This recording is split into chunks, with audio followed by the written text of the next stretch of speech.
おはようございます。ねずらです。ただいま朝の6時15分、朝食も食べ終わってこれからスタートします。この時間だとまだ当日組が横尾までたどり着けない時間なので、空いてる登山道をのんびりと進もうと思います。まずは横尾大橋を渡ります。横尾まではハイキングみたいな道でしたが、この橋を境に登山道っぽい雰囲気が出てきます。熊とかに気をつけながらゆっくり歩いていきます。視界が開けてきました。今日も天気がいいですね。2日連続でこの天気なんて超ラッキーです。横尾から本谷橋までは特に激しい登りもなく緩やかな道を進んでいきます。これくらいの登りは何箇所かにあるんですけど、1分も続かないので特に苦労はしません。屏風岩が見えてきました。すごい威圧感です。この岸壁を登る人がいるなんて信じられません。何か写真を撮ってる人を見つけました。あ、ここが本谷橋ですね。やっと本谷橋に着きました。距離的にはちょうど中間地点になるんですが、今までは平坦な道、この先は急登が待っているということで、ここからが唐沢の本格的な登山になります。本谷橋って結構揺れるんですよね。今は空いてて橋を私しか渡ってないのでまだマシですが、これコロナ前の週末とかアホみたいに混んでる時はかなり揺れるんですよ。結構怖いです。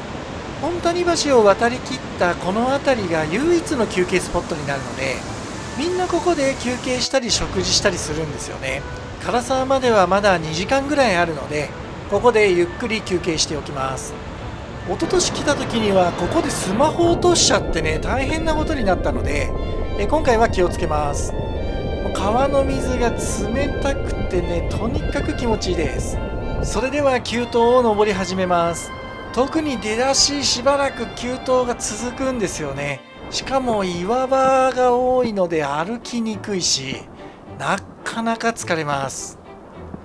だいぶ上がってきたかなと思ったんですけど、まだまだですね。3分の1ぐらいでしょうか。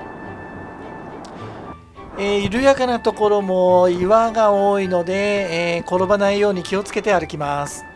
基本的には一本道なので道迷いするリスクがないのはありがたいですね。ここの崖っぽいところなんですけど、遠くから見ると怖そうに見えるんですが、来てみるとそんなこともなくて快適に歩けます。ただ落石があるところなので立ち止まらないで速やかに通り抜けなくてはいけません。絶景ポイントなんですけどね。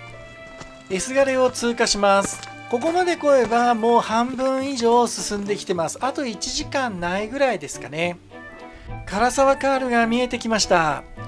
この辺からは景色が開けてくるので気持ちのいい登山ができるんですが、天白のザック背負いながらでね、もうこの辺でバテまくってます。この冷たい水で顔を洗った後ちょっとだけ頑張ろうと思います。唐沢直下の分岐まで来ました。テント場に行くには右の唐沢越え方面の方が近いので、先に天場に向かおうと思います。いや、やっと天場に着きました。疲れました。まだ時間早いのでテントが少ないですね。これならいい場所が確保できそうです。とりあえずコンパネを借りて場所取りをします。この周辺で1ヶ月半の間に4人死亡して26人負傷だそうです。ほんと気をつけなきゃ危ないですね。はい、唐沢ヒュッテに到着しました。標高2310メートルです。こんな景色のいい日に来れるなんて最高です。今日は土曜日なのでさすがに混んでくるとは思うんですが、今まだね9時半なんで、しばらくは好きでしょうね。1年ぶりの唐沢ヒュッテです。こんな天気の日に来れてもうラッキーです。コロナ禍ですが料理の値段はほとんど変わってないですね。とりあえず唐沢ヒュッテに来たらまずこのおでんと生ビール、このセットでしょうね。これほとんどの人が行くんじゃないですかね。もう生がね、もうこの生はほんとうまいです。おでんはね、なんかいまいち煮込みが足らなかったのかな。ちょっと硬かったです。この絶景の中で食べるおでん、飲む生ビール、これは景色やシチュエーションで味の影響を受けづらい私であってもうまいと感じざるを得ません。そんな美味しさです。唐沢ヒュッテの売店はいろんなものが売ってます。ソフトドリンクに缶ビールは当たり前ですけど、あとお菓子とかカップラーメンにお酒、あとはお土産でナルゲンボトルとかT シャツとかいろんなものが置いてあります。ここが唐沢ヒュッテの本館入り口です。唐沢ヒュッテは、ちょっと作りが複雑なのでややこしいんですよね。ここの階段を降りるとトイレがあります。小屋泊の人とテント泊の人は使用料の中に、トイレの使用料も含まれているので、チップは入れなくて大丈夫です。男性用の小便器は、綺麗ですね。大便器の方は、共用のものと女性用のものがあるんですが、こちらも清潔です。さっきおでんを食べた展望台の下にあるのが唐沢ヒュッテの新館です。去年まではこの新館の入り口のあたりでドコモの電波が入ったんですが、今年は入りません。ちょっとやばいですね。後で電波探さないとまずいです。ただいまの気温が20度ちょっとです。この温度だともうテントの中は暑いですね。奥穂高岳に唐沢岳、唐沢の槍も綺麗に見えます。午前中は雲がないこと多いので本当に綺麗に見れますよね。とりあえずおでんと生ビールも味わえたし、唐沢ヒュッテの探索も終わったので、そろそろテントを張ろうと思います。1年ぶりのテント設営なのでうまく立てれるかちょっと不安です。この緑の板がコンパネと呼ばれるもので1泊500円で借りれます。枚数制限があるので遅く来るとなくなっていることも多いんですが、下が岩だらけなのでこの板を敷いておかないとスリーピングマットだけだとちょっと体が痛くなりやすいんですよね。コンパネが確実に手に入るっていうのも全泊して、早めに登ってくることのメリットの1個なんじゃないかなと、そんな風に思います。インナーテント自体は設営が簡単なので5分もかからずに完成です。次はフライシートを上にかけていきます。今日はねちょっと風が強いので、煽られてなかなか引っ掛けることができません。ちょっと下手っぴーですね。向こう側のたるみとこっち側のたるみが均等にならなくてね、バランス取るのに手間がかかっちゃいました。次は梁綱を張ります。特に山のテント泊の場合、風が強く吹くことが多いのできちんと梁綱をしておかないとかなり危険です。私はモンベルのメッシュアンカーを使ってます。多くの人は梁綱をそのまま石に巻きつけて固定すると思うんですけど、万が一梁綱がずるっと石から外れた時のことを考えると怖いんですよね。自分だけじゃなくて周りの人にも迷惑かけちゃうので、なるべくメッシュアンカーを使うようにしてます。メッシュアンカーで固定するところまででざっくり20分ぐらいかかっちゃいました。思ったよりかかりましたね。今回のテントはモンベルのルナドームです。これはステラリッチの2番よりも少し重いんですが、天井が広いので着替えも楽だし、4面全部にベンチレーションついてるんで風も抜けるしね。あと前室が広いので靴とかいろいろ置けるのもとても気に入ってます。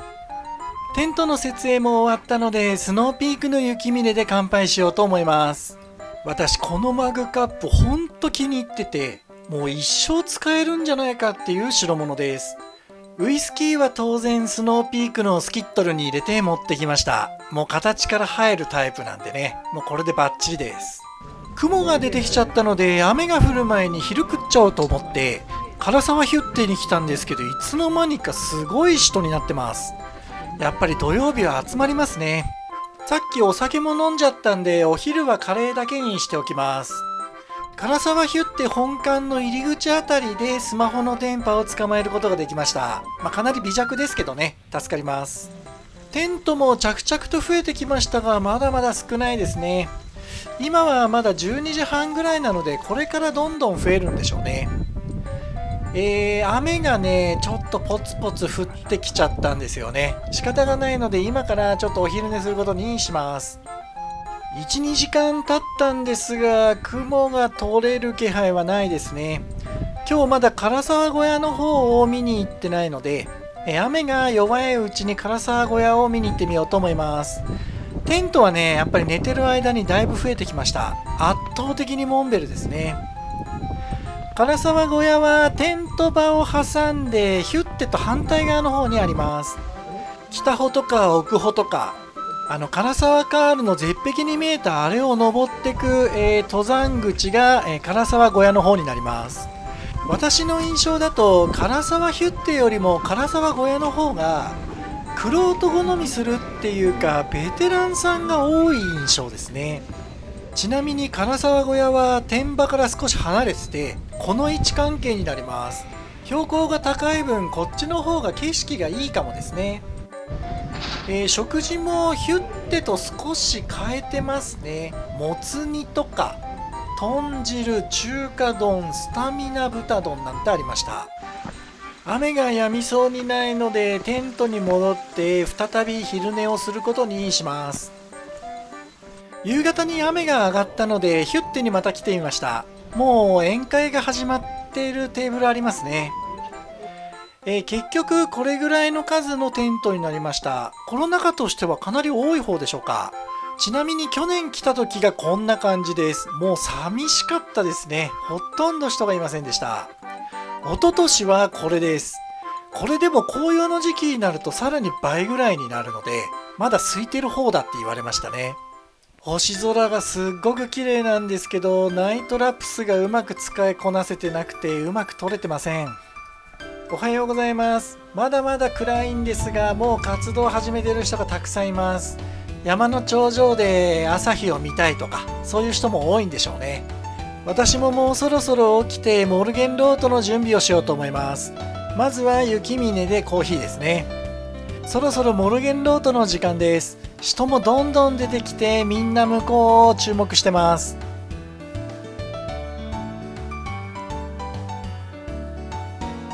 あ、来ました。赤い綺麗ですね。もうこれを見に来たんだもんね。いやー綺麗です。もう赤みが取れちゃいました。20分もするともうこんな普通の朝の色になっちゃいますね。もうモルゲンロートがいかに貴重かっていうことです。今日の朝食は、セブンのカップラーメン1個のみです。朝食が済んだら、洗顔、歯磨き、トイレを済ましに、また唐沢ヒュッテに来ました。もうそろそろ唐沢カールともうお別れです。年に1回しか来れないのがね残念ですけど、なんと3日目もこの天気です。いや着きすぎてて帰り車の事故とか起こさなきゃいいですけどね、ちょっと心配になるぐらいのいい天気です。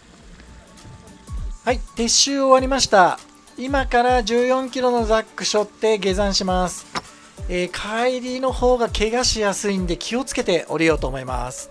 もうすでに半分以上のテントがなくなってますね。もう私は完全に出遅れてるようです。2時間半で横大橋まで戻ってきました。いや下りきついですね。足がガクガクです。さらに1時間かけて徳沢園まで戻ってきました。ここでちょっと休憩します。氷結で一人乾杯しながらの徳沢園で有名なハムとキノコのピザ、これでエネルギーチャージして残り2時間をなんとか歩き切ってかっぱ橋まで戻ってきました。疲れたけど天気良くてすごい楽しい参考でした。今回も最後までご覧いただいてありがとうございました。素晴らしい天気で唐沢カールを楽しむことができました。チャンネル登録、高評価、コメントぜひお願いします。それではまた。